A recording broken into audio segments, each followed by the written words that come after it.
Hi, and welcome to another episode of Hot Takes with me, the Silver Fox. Joanna was at the Fringe earlier in the season, and she nearly had her show cancelled simply because of her views on trans people and lesbians. Graham Linehan, of course, did. He had 2 shows cancelled. 2 venues stopped him playing because, again, his views. And now a playwright has been accused of transphobia and is having to correct and apologise.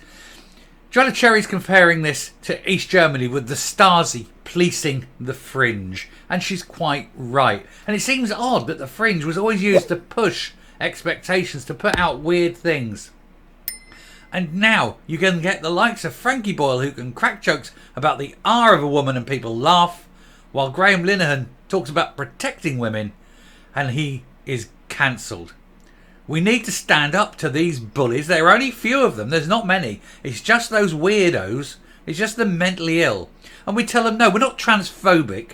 We're just normal. We're not mental like they are. And if they attempt any of this, we cancel them. And we say to these places that will cancel a show because of the loudmouth trans, you cancel this and every normal person will cancel you and no one will walk through your venue again. We've seen time and time again when the masses, the right people, the normal people decide to take action. It works. Just look at Budweiser. They have lost billions because normal people said enough of this shit already. We can destroy anyone because we are many and they are few. And if you're going to ban people simply because they have views on women that you don't like, then you are going to be the loser because the vast majority, 99% of people, share those views.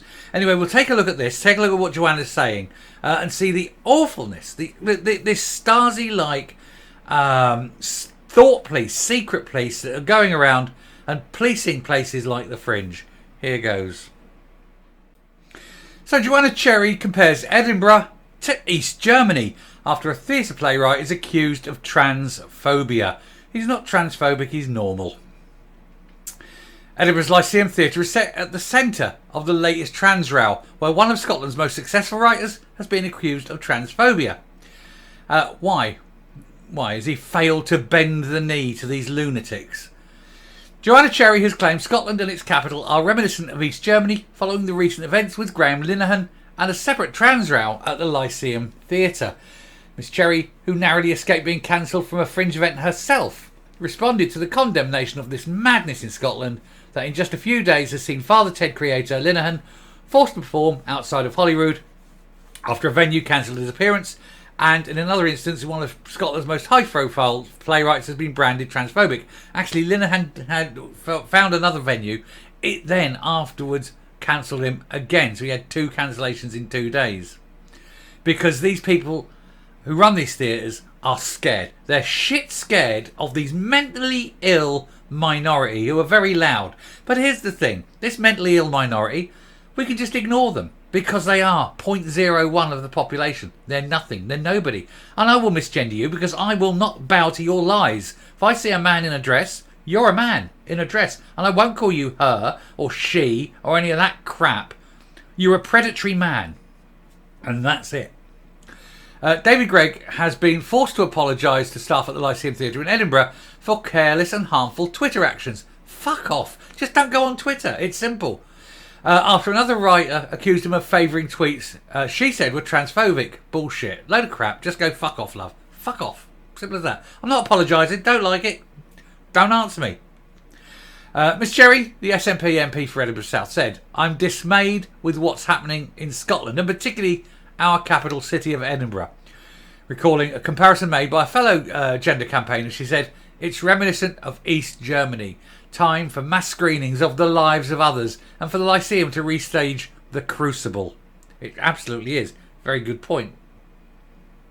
The Lives of Others is a 2006 film about the Stasi in East Germany, and The Crucible is a masterpiece from Arthur Miller about social contagion and the community's persecution of women. It says witches, but it means women, and that's what's happening now. Because they keep trying to cancel women. Because these mentally ill men who desperately, desperately want to be women and know they never will be, are then resentful against real women because they have got the one thing that they will never have: femininity. And so these men sit there and try to cancel women. And any woman who says, no, I am not going to be cancelled, I am not going to be told that I'm not a woman, they then say, oh, you're a TERF and you're a transphobe. And they're not. They're surviving. They're not going to be cancelled by these lunatics. One of the tweets liked by Mr. Gregg was from a women's rights activist and prominent critic of the gender ideology, Julie Bindel, that read, lads and lasses in the trenches fighting the gender madness. What is the very best recent example you can think of that shows that we have won in this? That shows that we have won this crazy war. Every time a sports body says that trans men, these lunatic trans, can't compete against women, is a victory. Also, I would never let a trans into a changing room if my wife was in there, and if he wanted to push, I would make sure he knew that if he attempted to get past me, he would be a woman, or at least he'd be a man with no cock. The other referred to two recent high-profile cases involving the police. One, now this is a fantastic one. I know that one of these. One in West Yorkshire involving a widely criticised traumatic video of a young disabled woman who was arrested, and the other from a recent event in Aberdeen. Now these two, it was an autistic girl. She wasn't a woman. She was a 16-year-old girl, and she was autistic. And she said to a policewoman, who was an obvious lesbian-looking policewoman, she said, you look like my lesbian nana, her grandmother, who is a lesbian. And this police officer, this woman, took great umbrage and arrested, great meant language to this young girl because of hate crime. The backlash against Yorkshire police was so immense that not only did they immediately release her within an hour, they did not prosecute, they did not bring any more. The chief constable had to go and apologise to the family, and that police woman has had to have more training, let's just say. And that's because an disabled autistic child said, you look like my lesbian nana. And that's what they did. And then Aberdeen was when a man who pretends to be a woman hit a real woman in front of the police, and the police did nothing. They gave him a word, and that was it. So you have this lunatic trans who dresses as a woman, called me Susan, a pretendy Wendy, and because real women were there, and the real woman said, you're not a real woman, you're a man in a dress, and he hit her in full view of the police, and the police did nothing because they're scared. The police have no balls either. They were scared to arrest this trans lunatic and charge him with assault on a real woman. Well, that's what these men are. They're beaters of women. And worse. Much worse. Most of them are predatory. Most of them are peds. Most of them are dangerous. And you can't trust them, because you can't tell which ones are and which ones aren't. But we know that they are 10 times more likely to end up in prison for sex crimes than normal people. That tells you all you need to know. These people are incredibly awful people.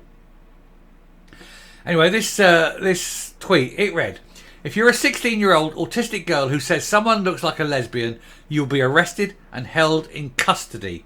But if you're a 26-year-old man who punches a woman twice in the face at a women's rights rally, you'll just be cautioned. And that was the tweet, and that is absolutely right. Rosie Aspinall-Priest, an artist and researcher, shared the two liked tweets, alleging that Mr. Gregg was openly liking transphobic tweets. Yeah, I'm liking them, Rosie. What are you going to do to me? I'll tell you what you're going to do to me. Fuck all. Because you have got no power over me. I refuse to let you and your fellow travellers have that power. I am not a coward. Unlike the police, I've got balls. I've also got a spine, and I've also got a mouth, and I'm prepared to use it.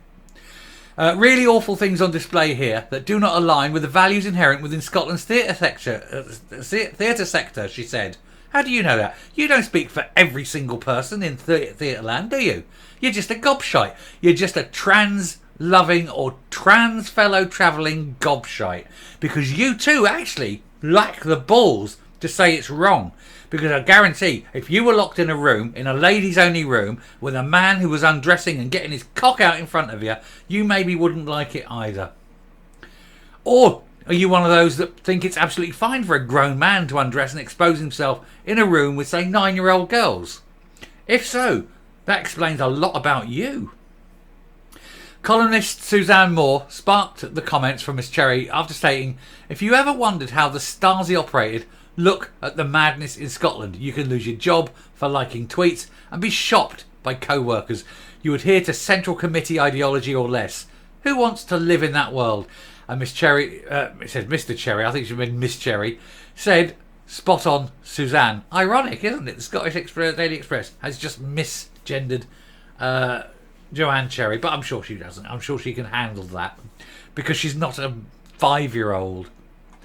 And they're right. And Linehan and all this, these people need to just stand up and just say, go fuck yourselves. Every single one of them. Screw you. And screw the trans. Screw you all. You want to be men, be men. If you want to be women, be women. But be women who are prepared to be ridiculed because you're men in a dress. You're pretendy Wendy's. And unless you have got your cock off, that's all you are. You're a predatory man. And for the vast part, you're a heterosexual man. Because you'll dress up and want to be women, but then go looking for lesbian relationships in your mind, which in reality means you want a woman on your cock. And that makes you straight. So you're all full of shit and mental. Anyway, I'll stop there before I get angry, because I'm getting angry. I can feel it. I'm coming up. I lost it again, didn't I? I keep doing it. I keep getting angry because these things annoy me.